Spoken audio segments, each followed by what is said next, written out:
salaamaaleykum Bouba Ndour naa def Ndour naa def ak coono yi nekk yitt yi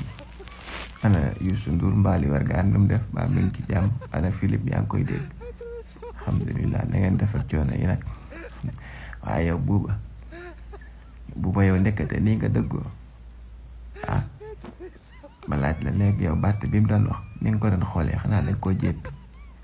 Bouba Ndour batt bi muy wax regard bi nga ko doon regard xanaa dañ koo jéppi wala jéppi woo ko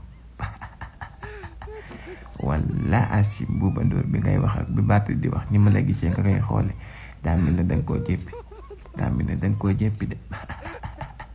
xam naa yaa ngi daan sa xel kii arrogant na kii soof na kii ridicule na kii amul xam-xam Bouba Ndour wala asim moo xorom rek laay